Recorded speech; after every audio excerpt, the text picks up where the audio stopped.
setelah diumumkan, maka masyarakat kemudian bisa memberikan masukan apakah betul yang bersangkutan sebagai tenaga honorer kategori, apakah tenaga honorer kategori 2 atau tenaga honorer yang lain non ASN misalnya, sehingga semua orang kemudian bisa menjadi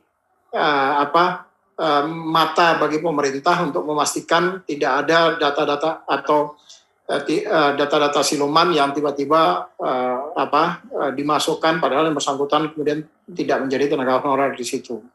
Jadi saya ingatkan para oknum yang mau bermain siap-siap untuk mendapatkan sanksi jika nekat memasukkan tenaga honorer siluman. Jadi halo, assalamualaikum warahmatullahi wabarakatuh teman-teman. Selamat pagi, bagaimana kabarnya? Semoga sehat selalu ya. Ketemu lagi dengan channel Almahya dengan saya Andika Saputra. Nah teman-teman, pada kesempatan kali ini saya akan memberikan informasi yang cukup penting ya. Ini demi asas keadilan ya, karena banyak sekali informasi-informasi di daerah bahwa terdapat banyak honorer-honorer siluman yang diselipkan oleh pemangku-pemangku kebijakan yang ingin mengambil keuntungan dari adanya pendataan tenaga non-ASN ini. Nah, oleh karena itu ada cara untuk melaporkannya.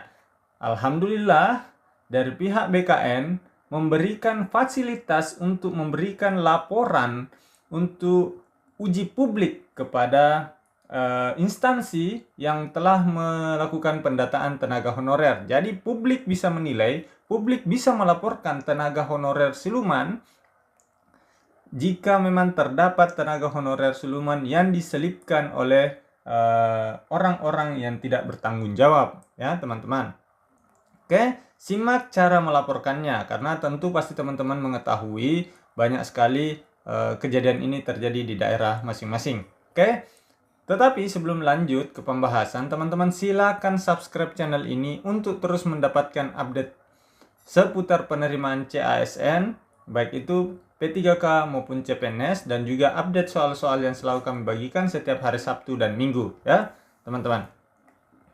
Oke teman-teman, kita lanjut pada pembahasan. Nah, di sini di berbagai media teman-teman banyak sekali yang memberitakan ya, ini dari berbagai media online. Ini salah satunya pendataan pegawai non-ASN, Kepala BKPSDM jadi Ponto antisipasi tenaga honorer ya. Selanjutnya di sini ada berita lagi, honorer siluman masuk pendataan pemerintah. Begini kejadiannya. Ini headline-headline dari berita-berita online ya, yang banyak ya. Waspadai honorer siluman, pendataan tenaga non-ASN rawan manipulasi. Ya, sangat banyak sekali teman-teman. Nah, teman-teman, apa yang dimanipulasi oleh instansi untuk memasukkan kerabat, keluarga, atau mengambil keuntungan dari transaksi-transaksi memasukkan tenaga honorer siluman, yaitu mereka biasa merekayasa yang pertama itu dari SK-nya ya. Kan di sini ada masa kerja paling singkat selama 1 tahun. Nah, di sini biasanya terjadi kejadian transaksional yang terjadi di lapangan. Nanti dijelaskan sama BKN sendiri langsung ya. Mereka juga mendapatkan laporan bahwa terdapat transaksional di sana. Jika masa kerjanya belum cukup 1 tahun, maka SK-nya dimundurkan, atau ada yang sudah ternyata tidak aktif dipaksa diaktifkan kembali, atau memasukkan nama kerabat-kerabatnya untuk dimasukkan dalam pendataan honorer. Nah, begini cara melaporkannya ya teman-teman. Simak video ini sampai akhir ya. Nah, oke. Nah, di sini teman-teman, dari timeline pendataan tenaga honorer itu nanti dimulainya per 30 September, prafinalisasinya, dan finalisasinya 31 Oktober 2022 ya. Nah, di rentan ini teman-teman diberi waktu selama 1 bulan untuk dilakukan yang namanya uji publik. Nah, di sini nanti pihak instansi akan mengumumkan daftar tenaga non-ASN yang masuk ke dalam pendataan kepada kanal instansi masing-masing. Jadi setiap instansi masing-masing wajib melampirkan atau melakukan uji publik ya, wajib melakukan uji publik terhadap tenaga non-ASN yang telah dilakukan pendataan. Di situ publik atau masyarakat secara luas diberi kesempatan untuk menilai apabila mengetahui bahwa tenaga honorer itu atau tenaga honorer siluman-siluman itu ternyata benar ada dimasukkan ke dalam instansi, teman-teman atau masyarakat atau publik bisa melakukan penilaian sebagai kontrol, ya, melaporkan kepada aplikasi yang telah disiapkan oleh BKN. Jadi saya ingatkan para oknum yang mau bermain, siap-siap untuk mendapatkan sanksi jika nekat memasukkan tenaga honorer siluman. Jadi jika Anda memiliki niat yang buruk mulai dari sekarang, urungkan sebelum Anda mendapatkan sanksi, ya. Seperti itu. Teman-teman, juga silakan share video ini biar semakin banyak orang mengetahui bahwa ada uji publik untuk menilai apakah orang-orang yang diselipkan tersebut betul-betul orang yang telah memenuhi syarat, karena ini demi asas keadilan, ya. Kasihan teman-teman kita honorer yang ternyata lama mengabdi tetapi disusupi oleh honorer siluman yang ternyata itu merupakan rabat ataupun masuk karena ada transaksional lainnya. Oke, untuk lebih lengkapnya teman-teman simak penjelasan dari Bapak BKN berikut. Oleh instansi kepada BKN melalui sistem. Lanjut. Nah, agar proses pendataan ini terjadi transparansi dan ada proses cek dan recheck oleh masyarakat, maka kami sebelum